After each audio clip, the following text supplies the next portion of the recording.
Hey guys, and welcome to a all new, different rebirthcast. We're going to talk about the comics that come out from the week to week. Today we got a couple comics, got about 4 comics to talk about today, not a lot. Usually the first week is a week where not a lot comes out.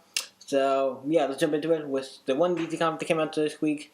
It's Shard, the Changing Girl, number 5, we're already up to issue 5 already, by DC Young Animal. It's where they're doing a bunch of cool books like this. They're doing also Doom Patrol, Kick Off Something Like Guy by Panic. I'm reading them all. They're all amazing. You should read them. And they're also really mature, so keep that in mind. So we're on to issue 5 of Shard the Changing Girl. And she's on a bus. I think it's a field trip to the zoo. And, she sees everything because she has a vest on. Everything looks all crazy and weird. And what you expect from a Shard the Changing Girl book.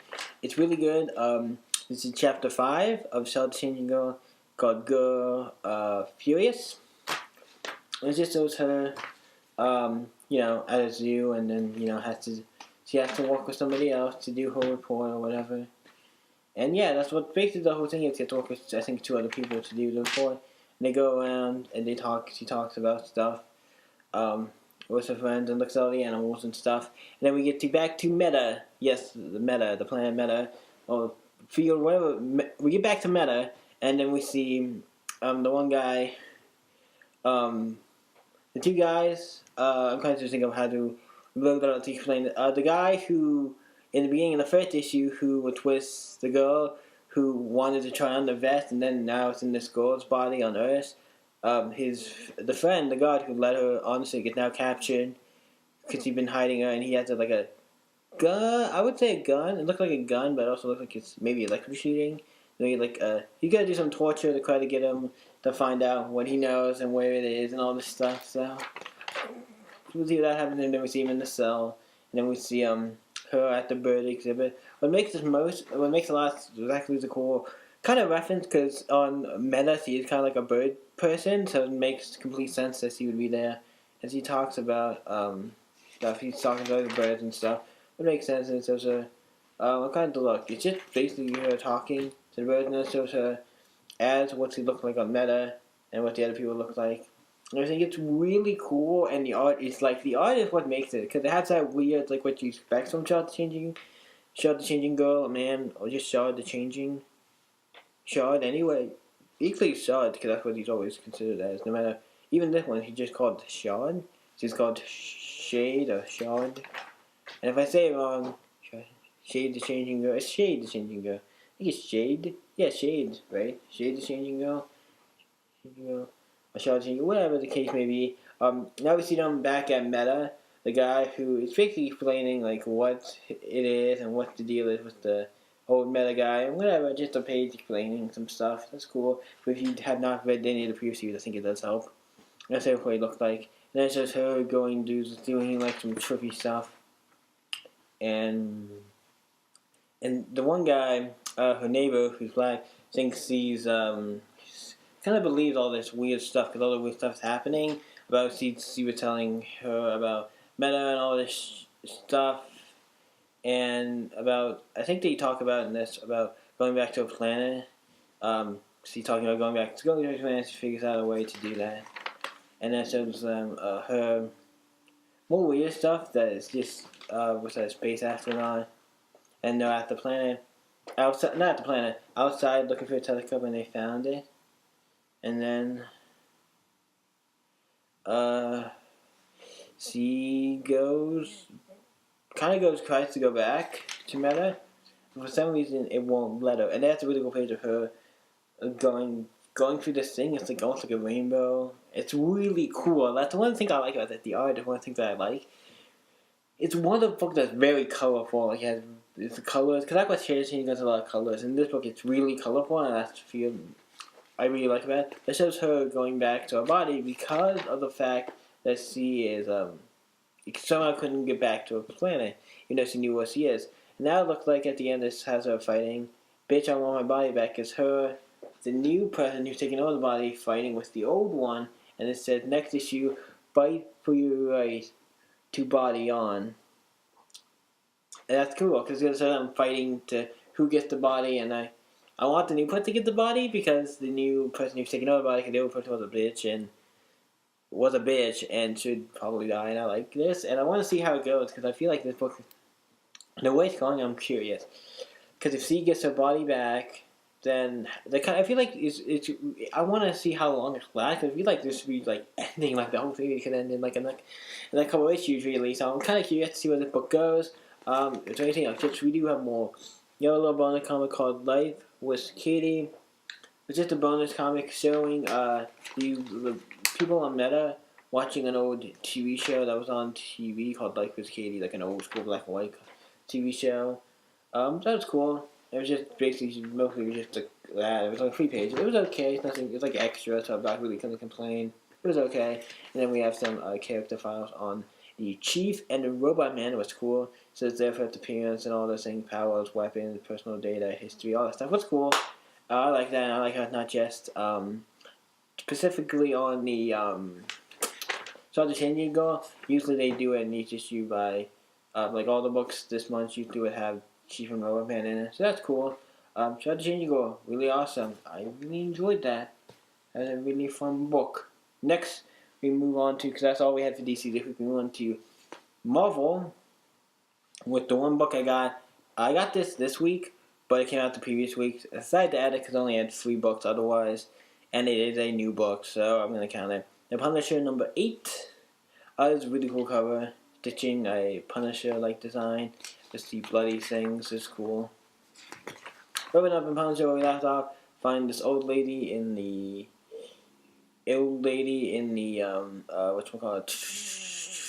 out in the wild. See, he was out in the wild, like out in like a forest area, kind of, not forest, but like a, forest, yeah.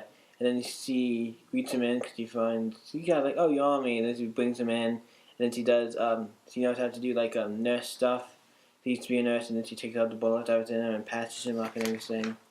Takes him to the bedroom with like a thing of soup or something, and tells him to get to sleep, and then he's checking bullets and stuff. And then shows the guy, the main villain, one of the main villains, him saying, shit's going down quick, you need to fix this, or you need to stop, you need to go get the Punisher and stop him, kill him. And then shows him chopping up wood because he wanted him to do, like, chores around the house because he was getting really old and he can't do some of the stuff like chop wood and stuff. And then he sees the bike over there and asks about the hull, and it's like, she's like, if you can fix it up, you can take it. Not bad. That's basically what he says, and that's not bad. You just gotta fix it to make it run, and you can have it. That's not bad. It's basically a free only, so that's not too bad. But then there's the one guy who was talking to the, I guess like kind of main villain, or the guy who was running the whole thing, kind of. He had his like right hand man, I guess, or whatever. Takes some other guys and go back to the bar to where Punisher shot everything up and try to get some information out of it. And they find out kind of a little bit where he went. Then I get back to the bus. Well, the one guy, who is a black guy, who was completely crazy and killed almost like a whole bunch of people, except for like one person who was barely alive. They have a barricade and the cops just shoot the shit out of him. Like, he shot out of the bus, even though there's at least one person we know in the bus. For what we know, and the kitchen's on fire, and it crashes, and holy shit! I don't know how that one guy's still alive, but this is just Punisher awesomeness. Guns firing and blazing, and then they get the one person out of the bus, who I think is okay. Oh yeah, it says him here. I don't know if she goes to the bus, because there's some other people on the bus, but yeah, this is the guy who made the call saying like, hey. The detective is saying the detective, the girl, one who's been in the series so long, like, hey, you can't be here, you're not allowed on this case anymore with the Punisher. Gets these thumbs off, and then she's the back of the ambulance, and when she goes to get some questions, she's locked in there with 2 dead people, one of them being the guy who figured it out, and we find out that the killer is driving the car, and is gonna cause some shit. And Punisher gets the, well, it's like walking, obviously, because he's a awesomeness at that. He's really good at doing stuff like that. Not surprising. If you see the other guys come with a car, the other guys who were looking for the Punisher coming up to the little house will see what's at, and they see him. And there's a wired fence here. It's like, okay, wired fence is weird to have at a little like place like this. Then we see him going, and the one girl trips a while, and we see all these like explosions. And he's like, oh shit! And then the whole thing like boom, a big explosion. You see, and I was like, he's gotta be dead, right? That's a big explosion. You gotta be dead for that, at least really like close to dead. And we see like half of her face is all like covered in blood and everything. Like he didn't die.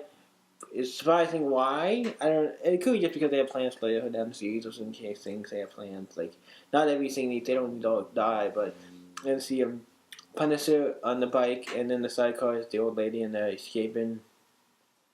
And the one guy jumps on it, and then the old lady, being a badass, because he's like one of those old ladies who's a badass, has this like pointy like a thing, so she like stabs it and cuts it, and cutting and stabs it into like its neck, and it's one of those things with this comic is really violent. But when you're reading a Punisher comic, you expect there to be tons of blood and violence, because that's what you kind of up since at some point it's always been that. Even in the original comic in the 90s, it had violence. Not as much as today, because today they can show a lot more than they did back then. But in the 90s, they had some pretty violent ones as well. And the comic were violent. Either they didn't show it or had it kind of like blacked out. But you know what I mean.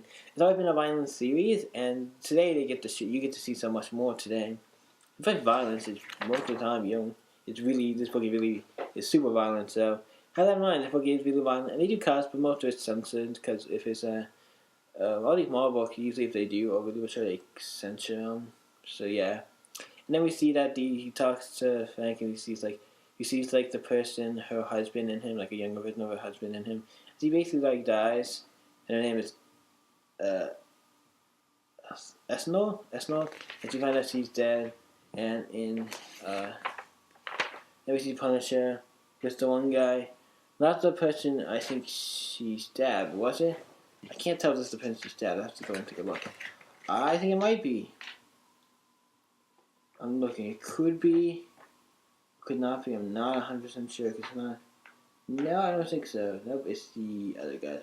I'm looking because it's like everybody's wearing like the same. Nope, it's a different guy. The Punisher has him. The other guy, the main guy, I think, has him tied up, and both his legs broken. And he's like, I'll let you leave, but you gotta tell me some information first. And he's like, okay, I'll tell you. And he tells him the stuff, and like, he's like, too late. And he's like, okay, now you're gonna help me? And he's like, too late in the bear. So he's like, grah! And then you just hear screaming, and the Punisher's looking all happy. And that's the end of the book. And the bear just basically killed him. And it was great. There's a book that I really do like, but as I said, I can't. Right now, I'm only reading so many books. There's a book I would probably add to my list when it comes to Marvel, because I'm already pretty close to there's only the newest one out, and then I have it up to date once I get that one, the next one. But basically, I'm pretty up to date with the series. It's a really good series. I like bringing back another great character like the Punisher. And the books are good. If you like the Punisher, you're going to like this issue. It's not an awesome, just Punisher awesomeness. Blood, violence, gore, Punisher killing fools, like always. And now we move on to, after this in Punisher, really good book, we went to a book that I like. And this is one I don't know what most other people are thinking about this book, because I'm the only one I know. I know other people read this book, probably, but I'm the only one who I know reads it. I know other people have to read it, or it would be canceled soon. And I know they just can't cancel a book and be like, oh yeah, the series has to end. I feel like this series is not going to last like 20 issues. If it does, I'll be surprised. It's Slapstick, number 3. Is the issue we got here, Slapstick number 3. I don't expect the series to last super long. That's one of the reasons why I was like, okay, I like the character. I think it's kind of a cool idea. Having like a cartoon character in the Marvel universe. And they've had it before with like Spider-Ham and stuff. But let's see what happens in this. If you open up, let me see his friend who's drawing the comic book about him in the store. They have a bunch of paint cans and paint products that look like, like a craft store. And we see the girl the girl he's working with. He's talking about the comic to her, and he's like, poor Sal, better won't last 6 issues. Was funny, because I feel like this series might not even last 4 issues. I like it, but, in general, we'll see if it gets past 6 issues. If it does, hey, I like how they make jokes like that about themselves. Like, they're making basically a joke about this comic thing if it won't last 6 issues, because they know, like, hey, maybe the people who did this actually didn't want to do a slapstick comic. We're going to do a funny, we're doing a slapstick comic. And I think it's cool because it does feel like Slapstick does feel like himself. Like he feels like this is what I would expect Slapstick to be like. But we see these little other guy gets stabbed in the butt, and we see these little pony things. Pony, it's like My Little. It's cool. It's a cool idea where they parody this, where they're parodying like My Little Pony, and they're combining it with like Smurfs. There's a My Little Pony Smurf thing, or it's like both of them in one. It's really kind of cool, and I like the idea of like you're taking cartoon characters, but you're kind of like combining them and doing stuff to make it so you can't like because you don't own because they do not own either one of those terms, so they're making like their own to make it fun. That's cool. And we see these like My Little Pony slash Smurfs going around like killing people, stabbing them in the eye, and all this stuff. Yeah, this kind of like if you didn't already know, is a parental advisory comic. It is a very mature comic, mostly for the violence. And this is Slapstick in Friendship is Murder. If you see Slapstick appear to a portal and starts attacking him, it starts killing him, but since the cartoons, they're like as hard as shit to kill. And he's like stabbing the eye, jumping all over him, trying to kill him.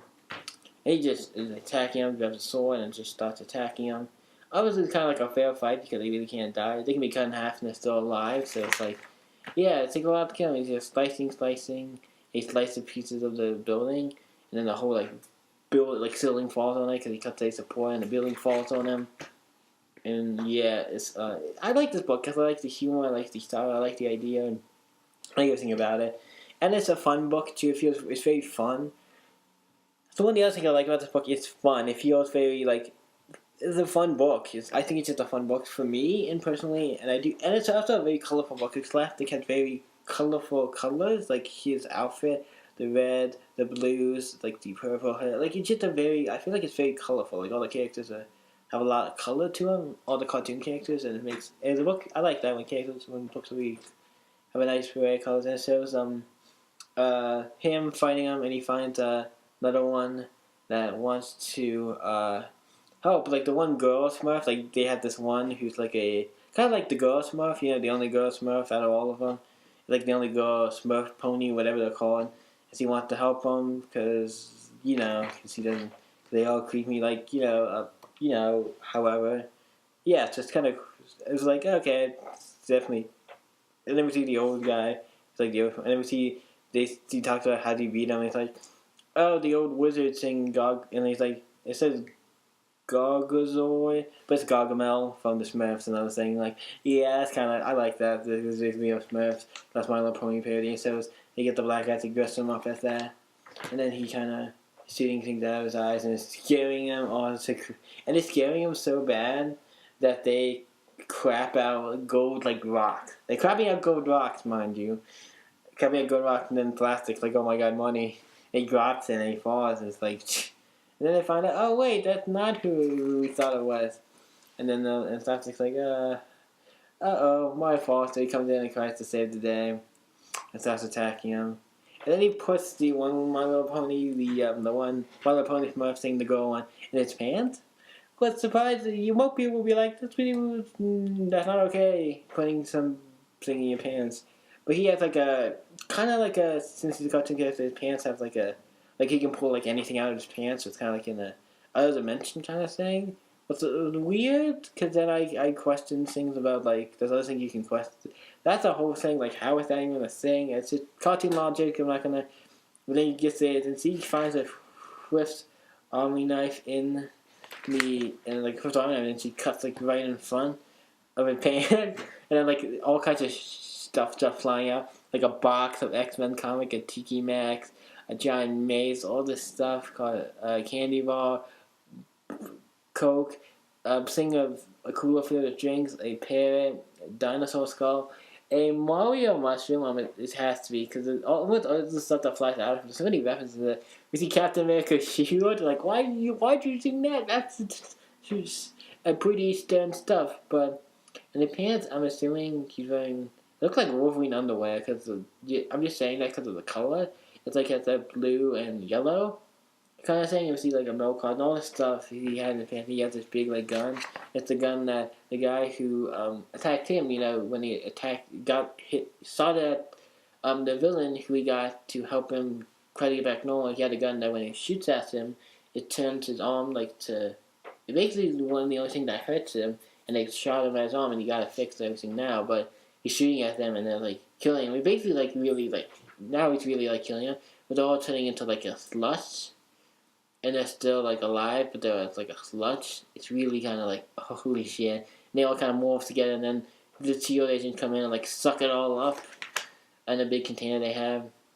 And then the one girl little pony goes with them, the shield, and you can see in the back of his pocket he has a bunch of the gold in the back of his pockets. It's weird you can see that because he has this whole like thing we can just hide weapons that has a whole dimension and like we can all see it there. But yeah, and we can tell. And then we get back to later, and then we see him going to his friend, going to his friend going to Slapstick's house to visit him because it's been a while.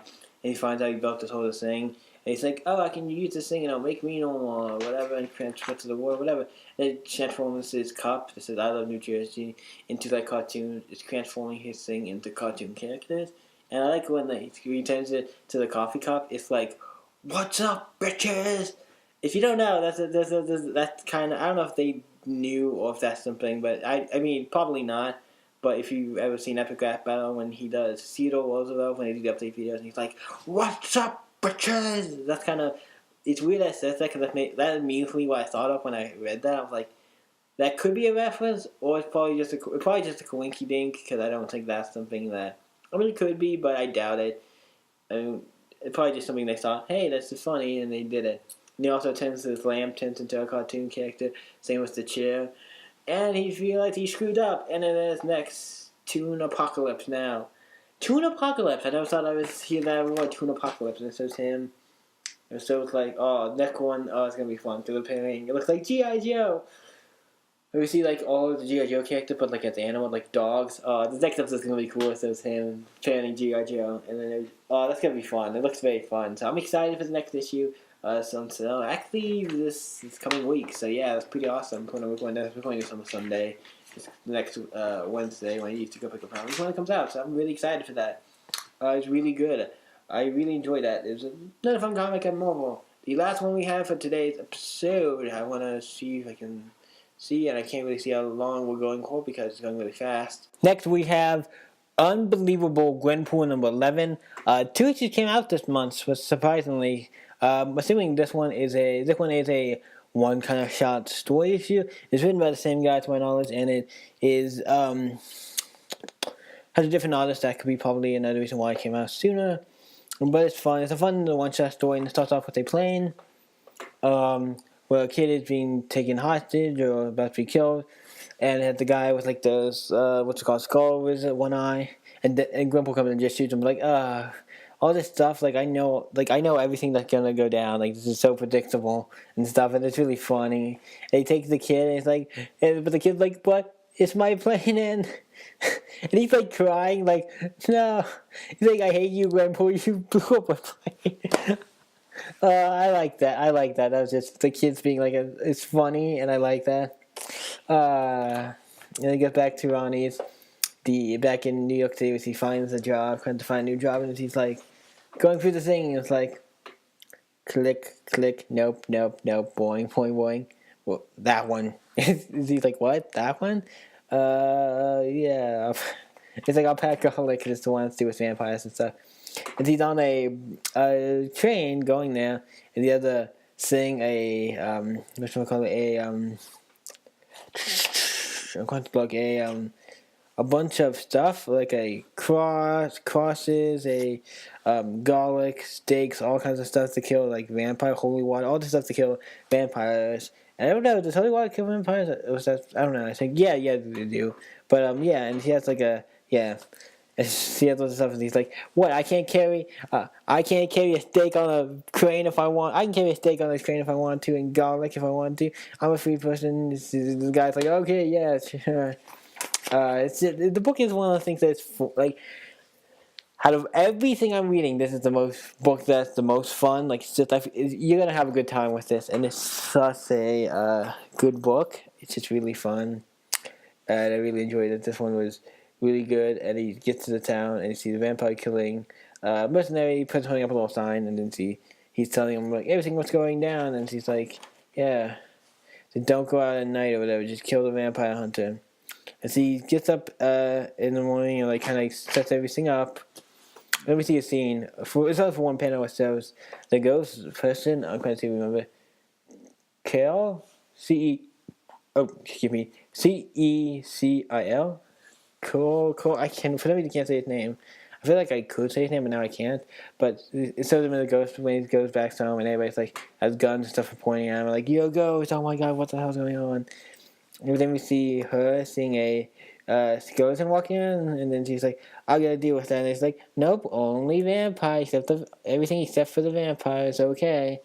And see the skeleton goes into this place, and then sees another thing, monster going in. And he's like, "Oh, I have to do something." He sees all these monsters, and he goes in and starts cutting them to pieces. And he's like, "What? Oh, what? These people used to live here or something, and now they just want to live here. Like they are kind of living here. They used to live here, then they all died or something happened, and now they're all living as like zombies and skeletons and stuff." And it's like, "Oh, okay." And this druid guy's like, kind of like watching it, making sure everything's okay, and everybody's like happy and everything. It's like, and it's like. And they're talking about who the vampire killer is, and it's like half vampire, whatever. And he's like saying he's a vampire, but I think it's like a half vampire. Vampire is a half vampire. It says right there, half vampire. And then she knows who it is, like to stop Blade. She asked to stop Blade the vampire. Well, you don't know Blade. It's cool to see Blade in the comic because he's not in comics as much. I feel like he's one of the comics that's not in comics as much, and he should be because he's really awesome. And so is him going and attacking these guys, and so and he's like, "No, stop! They're all trying to just live in peace." And he has all this talking about stuff and trying to beat him and all this stuff. And he's like trying to live in peace, and he talks about it, and the one person saw everything. He's like, "Oh yeah," then it's like everything's okay. It's just an accident. He gives him. And she's like, yeah, he talks about training and gives him a phone number and everything that we can hear. It's the calls him Pink Slade and all stuff. It's cool. Then we see in the back room, we see all these people chained up and like, "Mom, Dad, please let me go, please, Dad." Just skeletons like, and the one guy's like taking their essence or something about to make them weaker to put them into kids, and then he's like, "Oh, do you?" And then Gwen was like, "Oh, dude, seriously, I'm ready to go, man. Yeah, Blade, can you come back here, please?" And then he's like, starts attacking all of them again. Since he screwed up. This was just a fun one-shot story. And the next issue is her, and she's dealing with Arcade. What says on the cover was kind of like spoiling for the issue, but I guess not really, because he figures it out like in 10 seconds. Like it's Arcade. Duh, I knew this like all along because that was a comic book knowledge. He knows like a lot of stuff is going on. And so, yeah, this book, the particular issue, was very fun. It's very great. Believe it, Vampire Hunter stuff. It was just a fun issue. I really enjoyed this. This is a comic that everybody should be checking out.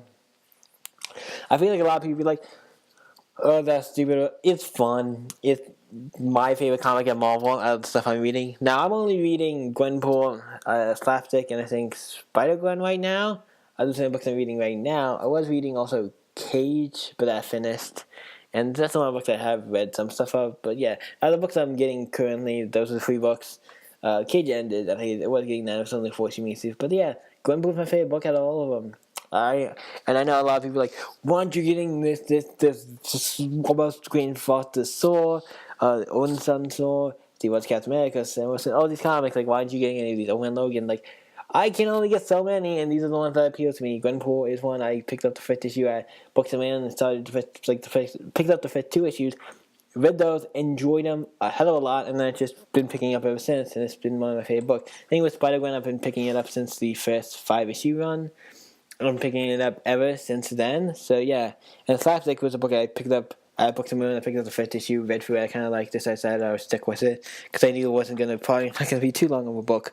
But that's it for this episode of the all new, all different rebirthcast. Not a long episode, about a 30-minute episode, coming close to 3 minutes when I end this. So yeah, thank you guys for watching this episode of the all new, all different rebirthcast. Hope you guys enjoyed talking about the comics I got this week. There's only 4 of them, and I actually made it to 3 minutes. So we're doing pretty good. So thank you guys for watching this podcast, and you can always stay epic, and I'll see you on the next podcast on a new different rebirthcast. See you guys. Bye.